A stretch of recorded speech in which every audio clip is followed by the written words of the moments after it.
So hello everyone, स्वागत है आप सभी का कॉम्पिटिटिव विल पावर चैनल में। हम लोग डिस्कस करेंगे एक important financial editorial. So let's start. चलो स्टार्ट करते हैं with heading that is cash is king. Cash is king. It's best to pay fertiliser subsidy directly to farmers. तो यहाँ पे फार्मर्स का बात किया जा रहा है, फार्मर्स को सब्सिडी डायरेक्टली पे करने का बात किया जा रहा है। To pay fertiliser subsidy, fertiliser का जो सब्सिडी है, सब्सिडी मतलब छूट, और डायरेक्टली जो है फार्मर को दे देना चाहिए। इट्स बेस्ट, यही बेस्ट होगा, ठीक है। And cash is king, cash जो है वो किंग है, ऐसा बोला जा रहा है। सो ये इस तरीके से इमेज से बताया गया है कि फर्टिलाइज़र जो है वो क्या मायने रखता है, क्या इम्पोर्टेंट है, और दे उसका जो सब्सिडी है वो दे देना चाहिए, so that they farmers should be able to afford the cost. Now let's start from here. With a long-lasting AI Nino wreaking havoc on farm fortunes, the center seems to be having trouble keeping its subsidy under check. तो centre को क्या हो रहा है, problem हो रहा है, अपना सब्सिडी है अंडर चेक, उसको चेक करते रहते हुए उसको प्रॉब्लम हो रहा है, ठीक है। तो with long lasting EI, long lasting मतलब ज़्यादा देर तक ये टिकता है, ये EI नीनो, ठीक है। व्रिकिंग, व्रिकिंग का मतलब है कॉज, जो एक तरीके से डैमेज करे, ठीक है। सो कॉज मीन्स जो लार्ज अमाउंट में डैमेज या हार्म करे, व्रिकिंग का ये मतलब है। तो EI नीनो जो है लॉन्ग लास्टिंग है, and wreaking havoc on farm fortune, तो ये फार्म फॉर्च्यून में एक तरह से हार्म या डैमेज ना पहुंचे, इसलिए सेंटर क्या कर रहा है, सेंटर को एक तरीके से ट्रबल हो रहा है अपना सब्सिडी चेक करने में। Next, after extending the period of Pradhan Mantri Garib Kalyan Yojana PMGK, उसको एक्सटेंड करने के बाद, उसका टाइम पीरियड एक्सटेंड करने के बाद at an annual cost of 2 lakh crore, 2 lakh crore से उसको एक्सटेंड किया गया। It is said that to be looking to raise its outlay towards the Pradhan Mantri national rural employment guarantee scheme, so मनरेगा। तो from the budgeted 60,000 crore to 1 lakh crore this physical, तो इस physical year में 60,000 करोड़ से 1 लाख करोड़ ये एक जो बजट है वो ऐसा मनरेगा का बताया गया है, ठीक है। मनरेगा क्या है, Mahatma Gandhi national rural employment guarantee scheme, तो इसका बजट है 60,000 करोड़ टू 1 लाख करोड़। और जो PM गरीब कल्याण अन्न योजना जो है उसका यहाँ पे कॉस्ट 2 लाख करोड़ से एनुअली एक्सटेंड कर दिया गया है। तो इसका जो आउटले है, ठीक है, जो मनी जो एक तरीके से इन्वेस्ट किया जाता है, तो उसका क्या आउटले होता है, क्या उसका आउटपुट क्या होगा, रिजल्ट क्या होगा, वो यहाँ पे रेस करने का बात किया जा रहा है, देखने का बात हो रहा है। Now a report in this newspaper said that plans are afoot to raise the annual cash payout to farmers under PM Kisan scheme from 6,000 to 7,500।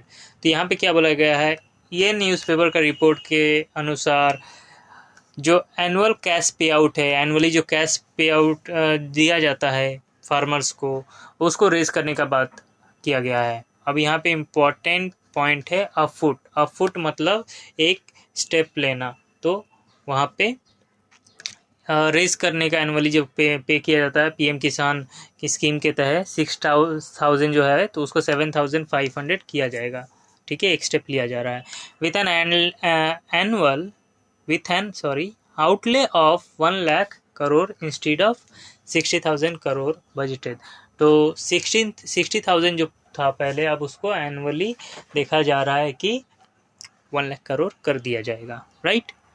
तो ओवर हियर यहाँ तक अभी सब क्लियर होगा आई गेस। प्रधानमंत्री किसान प्रधानमंत्री किसान कल्याण योजना है या मनरेगा के तहत क्या क्या बजट रहा है और कैसे कितना एक्सटेंड किया जाएगा। Next, all this is in addition to the 2 lakh crore in fertiliser subsidy. तो ये सब एडिशन है किसका ऊपर, 2 लाख करोड़ जो सब्सिडी में दिया जाता है, छूट दिया जाता है, उसके ऊपर है ये सब।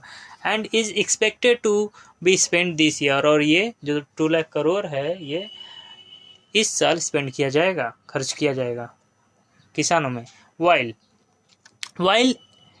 इकोनॉमाइजिंग, ठीक है, इकोनॉमाइजिंग ये वर्ड है, इकोनॉमी से लिया गया है, economising and outlay, economising on outlays toward MNREGA और PMGK में prove politically inexpedient. The government must seriously consider switching fertilizer subsidies from paying to industry to direct cash transfer to farmers as sufficient to PM Kisan payout. Now over here talking about while economizing economy के point of view से मतलब outlay जो है, ठीक है, मनरेगा और प्रधानमंत्री गरीब कल्याण योजना, अन्न योजना, ठीक है, तो उसमें क्या बोला गया है उसको अगर देखा जाए इकोनॉमी पॉइंट ऑफ व्यू से एक तरीके से मेजर किया जाए तो उसमें ये किया जा रहा है मे प्रूव पॉलिटिकली इन एक्सपेडिएंट, ठीक है, ये सही नहीं होगा। The government must seriously consider, अभी गवर्नमेंट को बोल रहा है सीरियसली कंसीडर करे स्विचिंग फर्टिलाइजर सब्सिडी जो है वो डायरेक्टली कैश में ही फार्मर्स को देना चाहिए as a supplement to PM Kisan पे आउट। तो PM के किसान पे आउट का एक सप्लीमेंट के तहत उसको डायरेक्ट किसान को पे कर देना चाहिए ना। India's fertiliser subsidy outgo has bloated relentlessly in recent years. तो इंडियाज फर्टिलाइजर सब्सिडी की बात यहाँ पे किया जा रहा है। इंडिया का जो फर्टिलाइजर सब्सिडी है outgo has bloated recently in recent year climbing from 1.28 lakh crore in financial year 21 to an estimate of 2 lakh crore this fiscal। तो ये एक तरीके से बहुत फास्टली जो है रेस बढ़ गया है, 1.28 लाख करोड़ से 2 लाख करोड़, तो ये बहुत रैपिडली इंक्रीज़ हुआ है। क्या है ये फर्टिलाइज़र का जो सब्सिडी है, ठीक है, वो इंक्रीज़ हुआ है ये फिजिकल ईयर में अगर कंपेयर किया जाएगा फाइनेंशियल ईयर 21 का with actual invariably overshooting budget estimate. तो एक्चुअल में ये बजट को ओवरशूट कर रहा है, मतलब बजट को सरपास कर रहा है, बजट को ये क्रॉस कर दे रहा है। जो बजट एस्टिमेट किया गया था फर्टिलाइज़र का उसको ये इंक्रीज़ कर रहा है, ओवर बजट मतलब हो रहा है। Demand for conventional fertilizers such as urea and DI ammonia phosphate has been growing at a fair clip. Demand for fertilizer, conventional fertilizer, ठीक है, such as conventional fertilizer में क्या है, यूरिया और DI ammonia phosphate has been growing at a fair clip। तो ये grow कर रहे हैं, बढ़ रहे हैं at fair clip, fair price पे, with a farmers shying away from all government attempts to migrate them to organic farming method और to nano product। तब यहाँ पे गवर्नमेंट का क्या पॉइंट ऑफ व्यू है कि जो फार्मिंग है फार्मर्स का वो अब ऑर्गेनिक फार्मिंग हो या फिर नैनो प्रोडक्ट्स को ज़्यादा महत्व देने का। लेकिन जो फार्मर्स क्या है वो साई कर रहे हैं, farmers are with farmers saying away, मतलब साई कर रहे हैं, इसका मतलब शर्मा नहीं रहे, मतलब उन लोग को सही नहीं लग रहा है ये गवर्नमेंट का ऑर्गेनिक फार्मिंग और नैनो प्रोडक्ट से फार्मिंग करना, ठीक है। Now India's import dependence for fertiliser has been rising. India's import dependence for fertiliser has been rising. तो फर्टिलाइजर का जो इम्पोर्ट होता है इंडिया का, ठीक है, वो बढ़ रहा है with tightening state control branding distribution and pricing. तो स्टेट का एक क्या कर रहा है, जो स्टेट का कंट्रोल है उसको टाइट करते हुए, जिसमें से ब्रांडिंग डिस्ट्रीब्यूशन एंड प्राइसिंग को देखते हुए, डोमेस्टिक आउटपुट जो है उसको देखते हुए, डेटरिंग मतलब डिक्रीज करना, डिमिनिश करना, डिटरिंग डोमेस्टिक आउटपुट उसको डिक्रीज करते हुए क्या कर रहा है, स्टेट कंट्रोल को सेंटर टाइट कर रहा है। इसलिए क्योंकि जो branding and distribution and pricing में जो कॉस्ट आता है वो कम आए, और इम्पोर्ट्स जो है उस पर एक तरह से बढ़ रहा है, इसलिए ये सब एक्शन लिया जा रहा है। तो इम्पोर्ट्स को भी एक तरह से कंट्रोल करने की बात किया जा रहा है। Next, this has exposed the fertilizer subsidy bill to the vagaries of global feedstock price, geopolitical events and currency risk। And अब ये क्या करता है, ये क्या एक्सपोज करता है, this has expose the fertiliser subsidy bill, ये फर्टिलाइजर सब्सिडी बिल को एक तरह से एक्सपोज किया to the vagaries of global feedstock price. अब ग्लोबल फीडस्टॉक जो प्राइस है, जियो पॉलिटिकल इवेंट्स में वो, एंड करेंसी रिस्क, तो ये सब को देखते हुए एक तरीके से ये this has exposed fertiliser bill को अब सामने एक्सपोज कर दिया गया है सबको, सबके सामने। ठीक है, जियोपॉलिटिकल जो इवेंट्स होता है उसमें जो फीड स्टॉक का जो प्राइस होता है वो सब को देखते हुए जो फर्टिलाइजर का प्राइस जो इतना रेज हुआ है उसको अब सामने ला दिया है। With urea retailing at a fraction of the sale price for other fertilizer, farmers have continued with extremely skewed nutrient use too। okay, with urea, अब यहाँ पे यूरिया का बात हो रहा है। With urea retailing at a fraction of sale price. Retailing मतलब वो जो उसका सेल प्राइस है, ठीक है, फॉर अदर फर्टिलाइजर, यहाँ पे क्या हो रहा है, with urea retailing at a fraction of sale price, उसका जो सेल प्राइस है उस पर वो दिया जा रहा है फॉर अदर फर्टिलाइजर, बाकी फर्टिलाइजर के लिए, फर्टिलाइजर के रूप में यूरिया को सेल प्राइस पे देखा जा रहा है। Farmer have continued with extremely skewed nutrient use to, मतलब यूज टू, अब फार्मर क्या किए, यूरिया को एज अ फर्टिलाइज़र ही उसको ज़्यादातर एक्सट्रीमली कंटिन्यू किए हैं, यूज़ किए हैं न्यूट्रिएंट के लिए, फसल को अच्छे बनाने के लिए। ठीक है, उसको यूज़ किए हैं यूरिया को ही एज अ फर्टिलाइज़र में। The durable solution to these problems lies in the government aligning the selling prices of urea and other fertilizer to more realistic levels based on their actual production or import cost। Now, the durable solution to these problem, अब ये durable जो एक तरीके से fix जो solution है ये problem का, ठीक है, कि आप सिर्फ फर्टिलाइज़र में यूरिया यूज़ कर रहे हैं, बाकी जो है नैनो प्रोडक्ट ऑर्गेनिक फार्मिंग जो है वो सब नहीं यूज़ कर रहे हैं। इस लाइन ये प्रॉब्लम का क्या सॉल्यूशन है, lies in the government aligning the selling price of the urea and other fertiliser. Government के ऊपर में कैसे यूरिया और फर्टिलाइजर का प्राइस वो फिक्स करता है या फिर अलाइन करता है, मिक्स करता है। ठीक है, fertilisers to more realistic level based on their actual production और import cost. Import cost and production को देखते हुए जो फर्टिलाइज़र है उसका प्राइस लेवल कैसे हो मोर रियलिस्टिक, मोर सफिशिएंट ऐसे कर रहा है कि फार्मर्स उसको अफोर्ड कर पाए, यूज़ कर पाए। तो सब एक बार में जो देखा जाएगा कॉस्ट जो है वो बियर कर पाएंगे farmers. But with urea currently priced eight less then a fifth of its production cost, and यहाँ पे बोला जा रहा है कि यूरिया जो है उसका प्राइस है 1/5 है, 1 is less than 5th of its production cost. जो प्रोडक्शन कॉस्ट है यूरिया का उससे वो कम है, ठीक है, 1/5 कम है। And phosphatic fertiliser at less than half of their, और फॉस्फेटिक फर्टिलाइजर्स का जो कॉस्ट है वो उससे हाफ है। And it would be too much to expect farmers to withstand the shock from such a readjustment। अब ये क्या होगा, it would be too much, अब ये बहुत ज़्यादा होगा कि एक फार्मर्स को ऐसा विथस्टैंड करे, होल्ड करे अपना जो करंट यूज़ है यूरिया का, ठीक है, और रीएडजस्टमेंट करे with other fertilisers, right.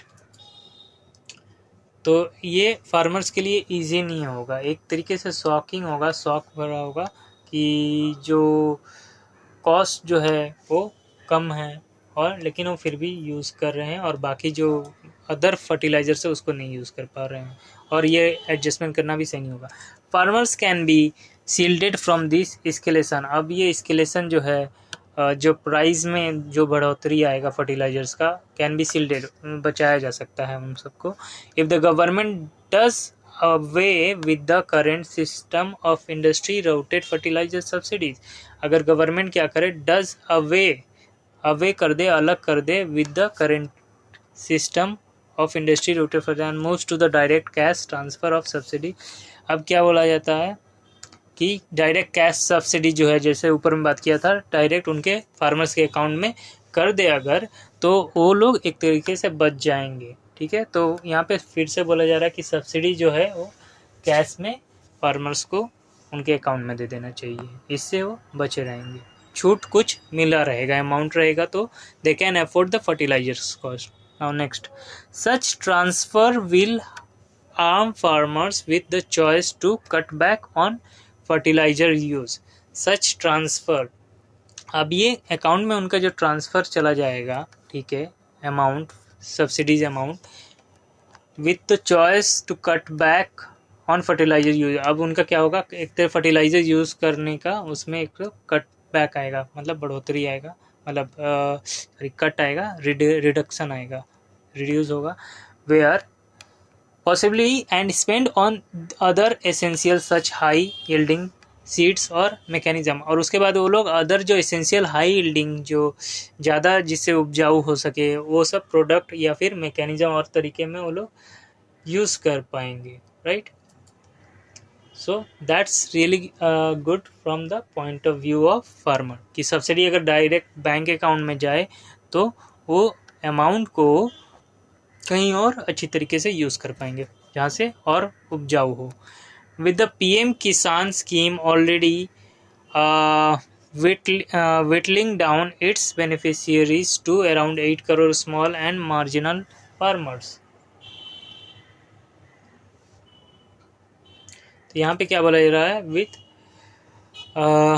With PM किसान स्कीम से अभी तक 8 crore small and marginal farmers को एक तरह से बेनिफिट दिया गया है।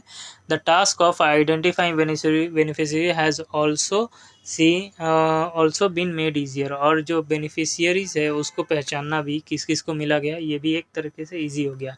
Even at an annual outlay of ₹1.50 lakh crore, the scheme could deliver a cash benefit of over 18,500 farmers। और यहाँ पे बात किया जा रहा है कि एन आउटले 1.50 लाख करोड़ का जो आउटले है, ठीक है, एनुअली जो दिया जाता है, डिलीवर टू 18,500 फार्मर्स पर फार्मर, ठीक है, 18,500 पर फार्मर को एनुअली दिया जाता है। Total amount 1.5 lakh crore, far higher than the PM Kisan outlay. और ये बहुत अधिक है, बहुत ज़्यादा है, फार हायर, बहुत ज़्यादा हाई है पीएम किसान पे आउट जो आउटले है, ठीक है। तो आउटले जो है उससे बहुत अधिक है। तो यहाँ पे हम लोग को क्या पता चला इस एडिटोरियल में कि पीएम किसान के तहत, स्कीम के तहत डायरेक्टली फार्मर्स को सब्सिडी अमाउंट दे देना चाहिए, ठीक है। और मनरेगा का यहाँ पे कितना अमाउंट, ये बजट है 60,000 to 1 लाख करोड़।